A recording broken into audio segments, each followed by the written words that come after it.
2차 세계대전 후 세계 현대미술의 중심지가 파리에서 뉴욕으로 넘어오던 시절 미국 추상주의를 이끈 이론가 클레멘트 그린버그가 있었다고 했지요. 하지만 이 여인 패기 구겐하임의 역할 또한 간과할 수는 없습니다.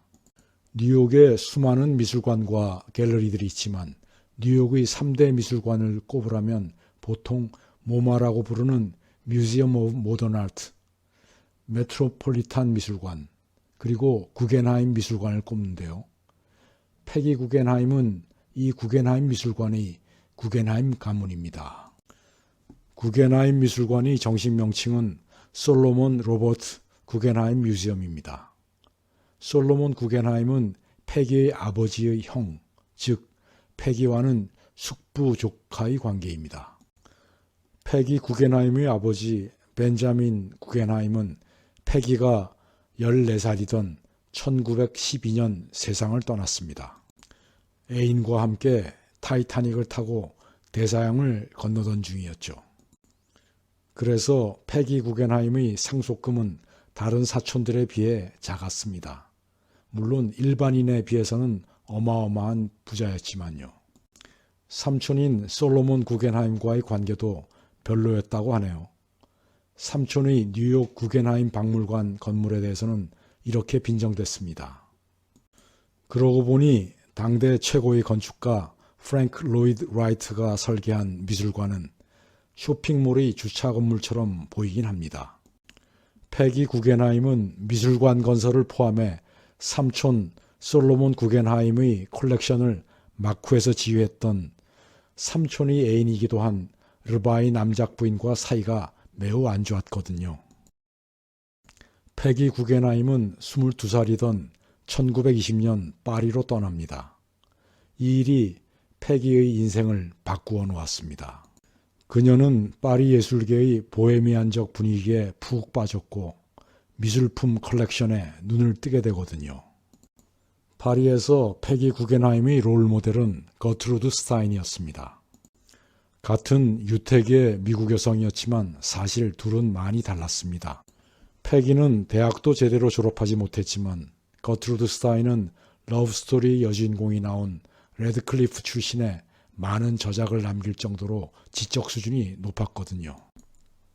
패기는 유명 사진작가 만 레이가 찍어준 이런 사진에 담긴 젊은 시절의 모습과 달리 성형수술에 실패한 뭉툭한 코 때문에 평생 외모 콤플렉스까지 가지고 있었습니다.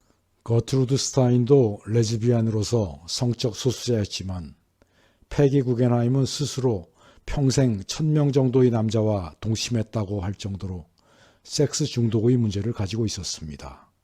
하지만 솔직하고 관대한 성격의 그녀는 수많은 유럽의 예술가들과 끈끈한 관계를 만들었습니다.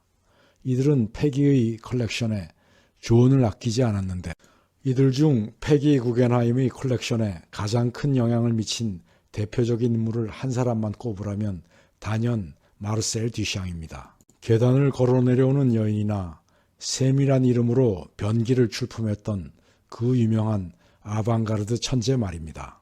후에 유럽을 떠나 미국에서 살 때도 작품 활동을 중단하고 프로 체스 선수로 활약했지만 패기 구겐하임의 컬렉션에는 지속적인 조언을 해주었죠.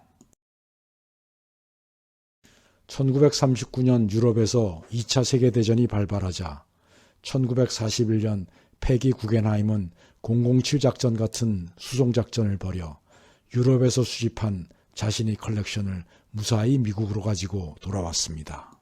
기존의 컬렉션에 더하여 전쟁이라는 긴급 상황에서 작품을 급히 처분하여 현금을 마련하려는 화가들에게서 헐값으로 사들인 엄청난 작품들과 함께 말입니다.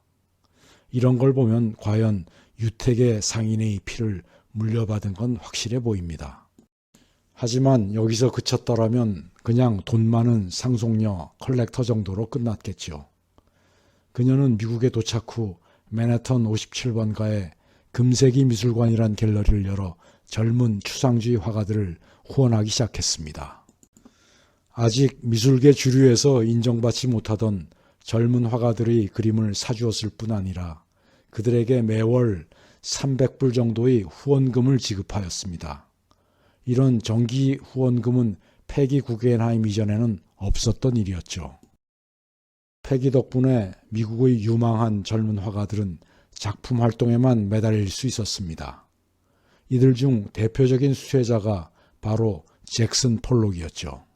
패기 회고록에 의하면 잭슨 폴록과 역시 미술가인 그의 부인 리 크레즈너는 배은망덕하게도 패기에게 까칠하게 굴었지만요.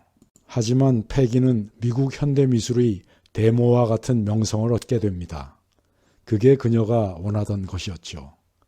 그녀는 유명해지고 나서 두 가지 복수를 했습니다. 하나는 루브르 박물관에서 자신의 컬렉션으로 전시회를 한 일입니다.